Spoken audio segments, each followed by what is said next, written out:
right. I added it myself. Yeah. I know, it's like, I'll stand up here and, advertise the show, and rarely would people even, kind of look over here because I guess they think it's television. I don't know. It's like, they're like, I'm real, you can interact with me. It's like, this is live, and they're like, I don't know what that means. Can't change the channel. Yeah, exactly. It's like, this is a reality show! Come on in, lords and ladies! Pregnant gopher bowling! We have live nude animals stripping for your pleasure! Pole dancing manatees! I don't know where you put the dollar bills, but that's it. Everybody know what the, I guess the nickname of a manatee is? A sea cow, that's right. Yeah, a sea cow. Well, a stingray. That would be weird, a manatee and it's a stingray. It's a really huge, fat stingray. Now I don't want to go swimming ever again. Thank you. All right. All right, now, okay, now, listen to this. Okay, before we begin, what I need from all of you is at the count of 3 for you to make as much noise as you possibly can so all the latecomers back there will think that they're missing something terribly exciting. All right, are you ready? Okay.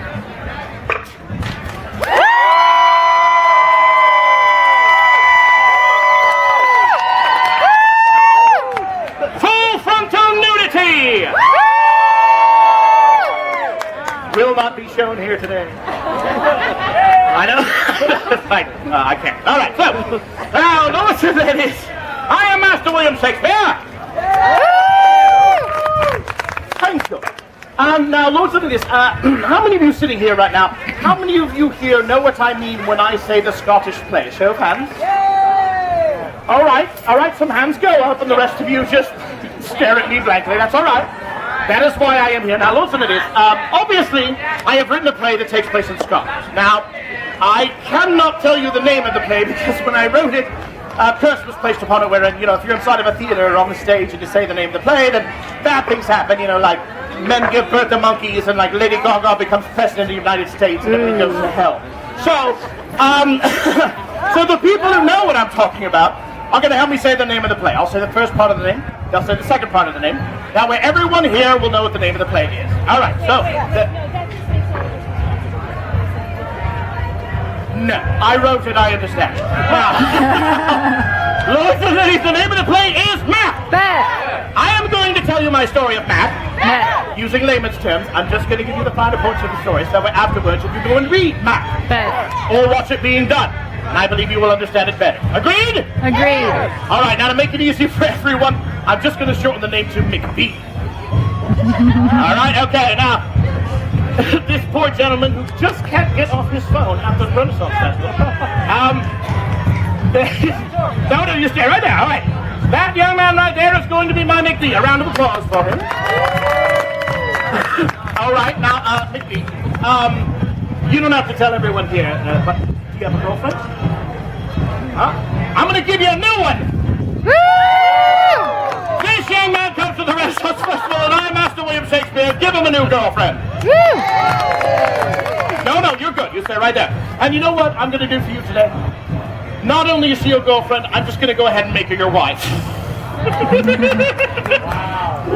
I mean, congratulations. Marriage is awesome. Okay, now, so, lords and ladies, if anywhere in my story I talk about someone dying, I want you all to go, ooh, dead!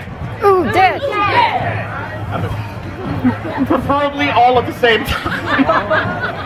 That's all right, Lois. That's all right. Now, I'm going to teach you something that's going to help you kind of, bond and be able to do this at the same time. There's a very ancient Chinese art, okay?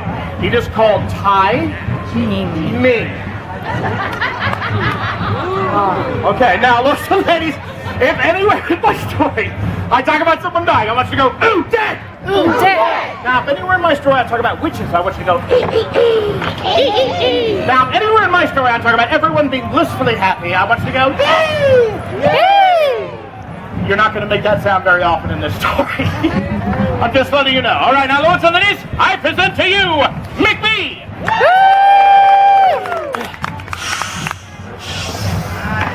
Now you are MacB, our chief, the name of your kingdom is Glums, and everyone in your kingdom is happy! Yay! That's the only time you're going to make the happy sound in this whole story. Now, one day, you, MacB, have this fantastic battle, this great victory, and you're walking down the lane. Out the head, your best friend Bank runs up, somebody goes, "Hey, MacB, what's up, man?" Like, you know, our friends are, and we go, "Rock on! Rock on! Everybody, all together! Rock on! Because that's your friend, that's what you do." And he jumps and he goes, "Hey, MacB, that was a great battle. Can I walk with you?" Like, "Sure." So you and the rest of the night, you're walking down the lane. Up ahead, there are 3 witches. Otherwise known as the Weird Sisters. Okay? There's Miley, Lindsay, and Gaga. I'm naughty. Okay, so you approach the witches. And they jump up and they start singing the weirdest things.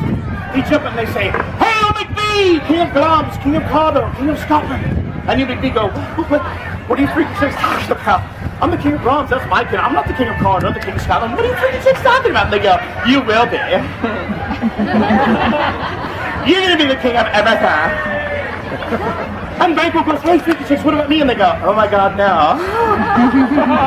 "You're not going to be anything, but your kids are going to be great rulers." She's like, "Great, thanks." Now, about the same time, the witches, they take off. As they do, you and your best friend Michael continue down the lane. Up ahead, here comes the King of Scotland himself, Duncan. Right, he comes up and he goes, "Ah, MacB, how are you, my friend?" Bang, bang, bang. And we go. Rock on! And we all go. Rock on! Because that's the king, that's what you do. And he comes in and he goes, "Oh, MacB, congratulations on your great victory. Oh, yes, by the way, we found out that the King of Cardo is a treasonous jerk. So we're going to take him over here, chop off his head, and you're going to be the King of Cardo." And you MacB go, "Wait a minute. Those freaky chicks were right." Now, about this thing, King Duncan of Scotland turns to his son Malcolm and says, "Malcolm, I'm going to make you the Prince of Cumberland." He says, "What does that mean, Dad?" "Well, that means you're going to be heir to the throne of Scotland." So you MacB go, "Well, hold on a second. I'm the King of Globs, now I'm the King of Cardo, but the only way I can really be the king of everything is if I just killed everybody, and that's just wrong." Or is it? Or is it? Yeah. So you MacB, you write a letter to your wife, Lady MacB, who's very beautiful and very cuckoo. Yeah. She opens up the letter, she goes, "This is wonderful. My husband just had this fantastic battle, and these 3 witches said he's going to be the king of everything, and King Duncan of Scotland's going to come over and have a slumber party with us tonight." Now, I know my husband's worried about being the king of everything, but we'll figure out something. I mean, the only way I can really be the king of everything is if we just killed everybody, and that's just wrong. Or is it? So you MacB, you get up, you go to your wife, she's like, "Oh, honey, I'm so glad you're home. Honey, I know you're worried about being the king of everything, but we'll figure out something. Hey, here's something off the top of my head. How about you go and stab Duncan a whole bunch of times with a pointy stick until he's dead?" Ooh, dead. And you MacB go, "What?" And she goes, "Stop being such a wuss." She says, "Screw your courage to the sticking place." And you say, "Right here in front of everyone, it'll be on the internet 24 hours. And she says, "Shut up, you know what I'm talking about. This is what we're going to do. King Duncan of Scotland's going to come, and then she's going to have a big slumber party, and then dancing and feasting, and we're going to sleep. He has 2 guards inside the side of his door. I'll go up there and drink the juice, they'll drink the juice, they'll fall asleep, I'll take the daggers, go inside there, and I'll stab the dead, hold his fights at 26, and he's dead." Ooh, dead. And you being a good husband, you go, "Well, honey, I hit whatever you say, dear." And that's exactly what happened. Duncan comes in, there's feasting and dancing, he goes to sleep. Now, you and your wife, Lady MacB, come down, she goes up to do her thing, you're standing by yourself, and you're like, "Oh, man, hold on a second, relax, okay? I mean, I want to be the king of everything, but, you know, killing Duncan, that's weird. I mean, I like him, he's a good king, he's my friend, but what am I supposed to do?" Now, as you're talking to yourself, this dagger appears floating in front of you in the air. Now you're talking to yourself, you see the dagger, and you go, "Ah!" Did somebody lose a floaty dagger? Floaty dagger over here. And you're like, "I know it's supposed to be an omen. Am I supposed to, like, kill them and make a sandwich? Somebody help me." Now your wife, Linda, he comes running down the stairs. She's got the daggers with her. She goes, honey, I couldn't do it." And you're like, "What do you mean you couldn't do it?" She goes, "Well, I went up there and I drove the guards and I drank the drinks and they went to sleep and I took the daggers and I went inside there and I was hovering over Duncan in bed like I used to hover over my father in bed. And that didn't come out right." And she goes, "Regardless, he reminded me of my father. I can't kill him. Can you do it?" And you're like, "Monkey crap!" So you take the daggers, you go upstairs, you go past the guards, you go inside there, and you stab him and hold his size for 26 and he's dead. Ooh, dead. Now you come running back down the stairs, and your wife is staring at you like a caprice. You're like, "Honey, what's wrong?" She goes, "Is there any reason why you brought the bloody daggers back on with you?" And you look at your hands, go, "Monkey crap!" And she says, "Don't worry about it." She grabs the daggers, she runs back upstairs, you're standing there covered in blood, and you go, "Look at the blood! There's no water in the world that can wash me clean, because I'm naughty." Now your wife, Lady MacB, comes running down the stairs, she's covered in blood, and she goes, "Look at all the blood!" Tangy. "All right, husband, This is what we're going to do. We're going to clean up, put on pajamas, go to sleep. That way, when anybody comes and sees us, they're going to be stabbed, homicide, somebody sticking dead. Ooh, dead. We'll blame his guards for stabby at the king. And you make a good husband, you go, anything you say, dear. And you do. You can clean up, put on pajamas, go to sleep. Now, a couple of hours goes by and someone knocks at the gate. The gate opens up, and in comes Macduff. Now, Macduff is a soldier and a courtier, and he comes in with Malcolm, the son, and now suddenly he can stop the dunk. Now they come walking in, you make me wake up, get a robe on, you walk out, and you go, oh man, who's that? Hi Macduff. Hi, what are you doing here? And Macduff says, well, the king told us to come by early in the morning. We're going to do king stuff. I don't know, play golf, do taxes. I don't know what they do. And it's like, oh, well, that's a great idea. Well, he's upstairs. He's right up there sleeping. He's not stabbed to death or anything. He's sleeping. So Macduff goes upstairs. He goes inside, goes past the guards, and sees that Doug was stabbed dead, hold his eyes 26 till he's dead. Who dead? And he freaks out. He goes, bah, murder, treason, and he runs down the stairs. Now, you meet him on the stairs. You go, whoa, what are you screaming about? You're screaming like somebody just got stabbed to death. And he's like, they did. The king is dead. Who dead? And you go, oh, man, does that suck a lot? I wonder who could have done that. And you're like, maybe it was his guard. So you run upstairs, just the guards. You're waking up from the slumber. You take the bloody daggers, and stab both to death, homicide, somebody sticks till they're dead. Who dead? Now Macduff runs up and goes, why did you just kill those two guards? And you go, well, I saw blood on the daggers. They obviously had something to do with the whole stabby of the king. Am I right? And Macduff goes, yeah, not. And he gets really nervous about this whole situation. So, Macduff and Malcolm decide to leave. Now, everyone in the whole castle is getting nervous about the situation because you're now the king of everything, especially your best friend Banquo. Now, Banquo comes in, he sees you sitting on the throne, he's like, hey, MacB, what's up? Bang, bang. You're like, yeah, rock on what? And he goes, hey, this is kind of weird and strange how those freaky chicks told you all the stuff was going to be happening and now it's happening. I mean, isn't it kind of weird and scary and wrong? And you go, no! By the way, we're having a party tonight because I'm the king of everything. You want to come by? And he's like, no, I think I'm going to go horseback riding with my son's Leon. So maybe we'll come by later. You say, good! I'll send you a plate.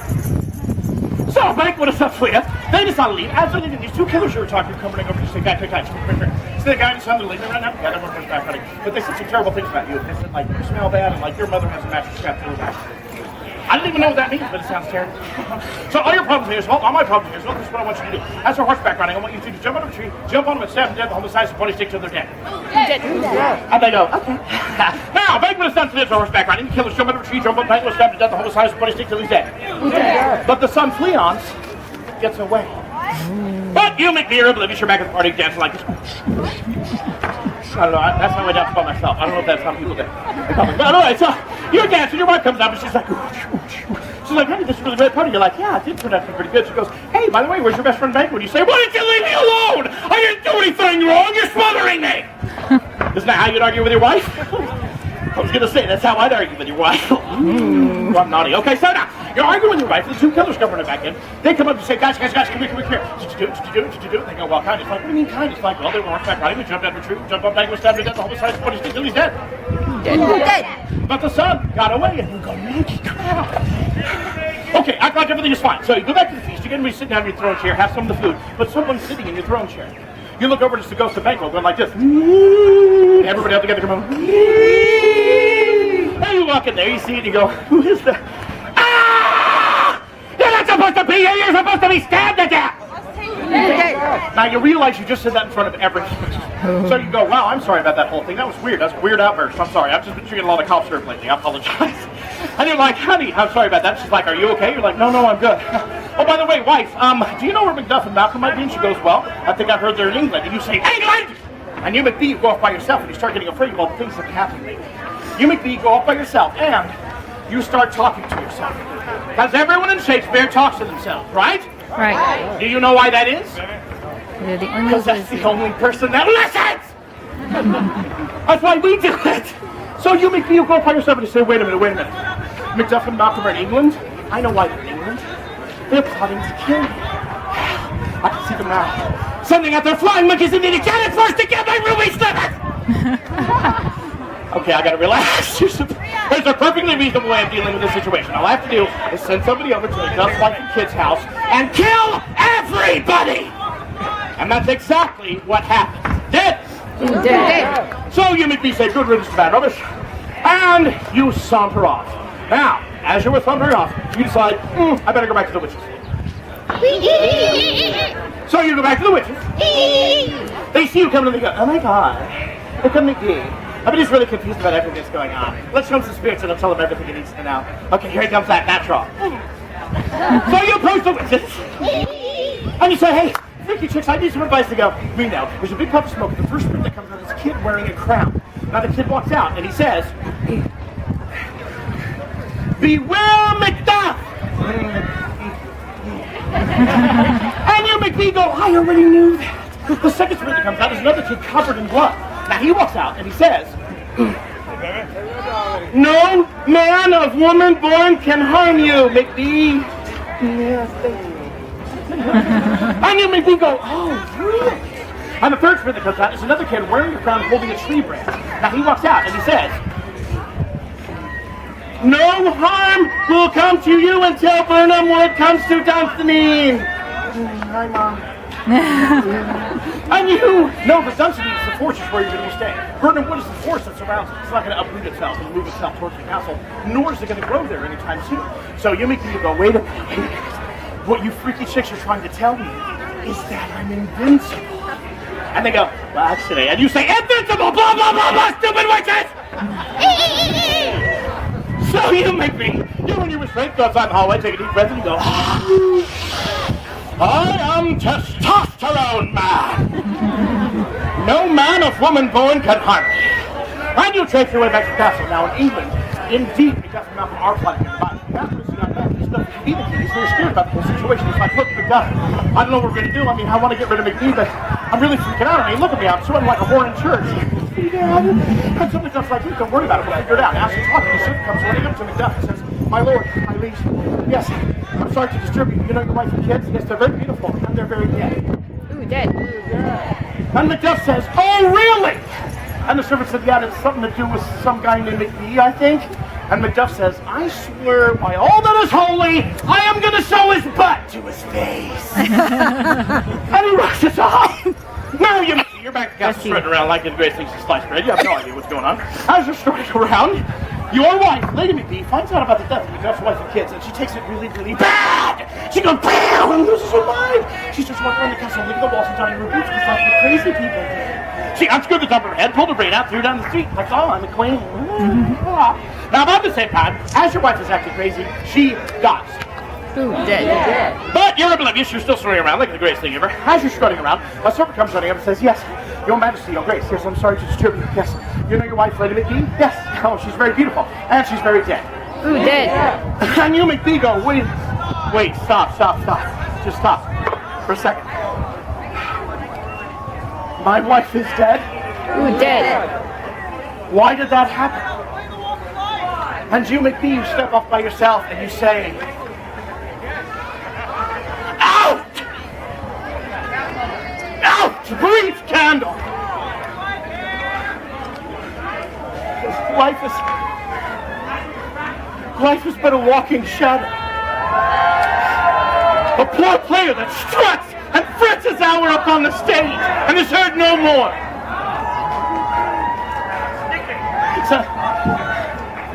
It's a tale that's just told by an idiot, full of sound and fury, signifying nothing. And the servant goes, this is awkward. He's like, yes, and your grace, I was up top of the battlements and I swear that I thought the forest was moving itself towards the castle walls. And you go, oh, okay. What? And he goes, come on, I'll show you. So you go up top of the battlements and the trees are indeed moving themselves towards the castle walls. Now the trees are actually just Macduff, Malcolm, the soldiers using the trees as camouflage. And they're moving their way towards your castle. So you freak out. Get your going. There's a huge fight. As the fight is going on, Macduff makes his way inside of the castle and he sees you and he goes, ooh, a butt I can kick. Takes out his broadsword, starts swinging around his head, chasing you around the castle, and you go like this. Stop it. Wait! I live a charmed life, Macduff. No man of woman born can harm me. And Macduff says, well, not that it's any of your business, but I was from my mother's womb untimely raped. And you, MacB, go, oh, that sounds yucky. What does that mean? And Macduff says, my mother had a C-section. And you say, monkey crap! And you take out your broadsword, he takes out his sword, and you fight. As you were fighting, you bump, but Macduff takes his sword, swings around, thrusts in your bloody pus-filled body, swings back around, chops your head like a dandelion top, grabs your head, goes outside, shows to the crowd, and the crowd goes wild at the end!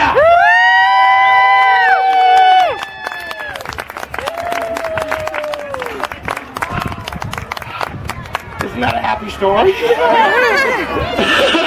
All right, let's recap. Your wife is dead. Your best friend is dead. King of Scotland is dead. Your guards are dead. Your wife and kids are dead. And now, you die. Well, lords and ladies, do not be depressed about this story. You want to know why? Because when I wrote this story, I wrote it all about love. I did. Look, when you love something, set it free. If it doesn't come back to you, it was never meant to be. If it does come back to you, and it sits around your house in its underwear, eating all your food and spending all your money, you probably married it or gave birth to it. And that's the story of MacB.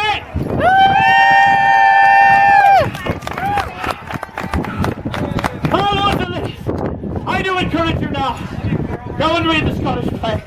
Watch it being done, because I believe that after this you will understand it better. Agreed? Agreed. I am Master Weir, like Faire. And lords and ladies, as I am a poor poet, truthfully, lords and ladies, what you have just seen, this right here, this is what I do for my living. So any donations you can see fit to giving will be well appreciated. They'll not only help me, well, stop being poor, but they will help me to bring this show and other shows like this to you in the future. And I believe this massive to anonymous patrons of the arts. And anyone who wants to put money inside of my velvety pants can do so, because I'll be holding this pair right over there.